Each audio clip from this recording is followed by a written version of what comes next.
پھر اس میں سورہ کاف چلتی ہے جس میں اللہ تعالیٰ چند نوجوانوں کا قصہ سناتا ہے جنہوں نے ایمان پہ ہر چیز کو قربان کر دیا تھا، ماں باپ بھی چھوڑ دیے، شہر بھی چھوڑ دیا، وطن بھی چھوڑ دیا، زندگی کے ہر آرام اور راحت کو اللہ پہ قربان کیا۔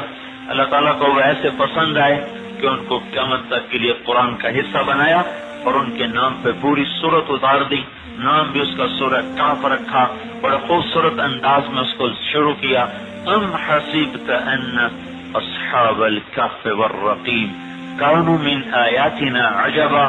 اذ اوى الفتية الى الكهف فقالوا ربنا آتنا من لدنك رحمة وهيئ لنا من امرنا رشدا فضربنا على آذانهم في الكهف سنين عددا ثم بعثناهم لنعلم أي الحزبين أحصى لما لبثوا أمدا نحن نقص عليك نبأهم بالحق إنهم فتية آمنوا بربهم وزدناهم هدى وربطنا على قلوبهم إذ قاموا فقالوا ربنا رب السماوات والأرض لن ندعو من دونه إلها لقد قلنا إذا شططا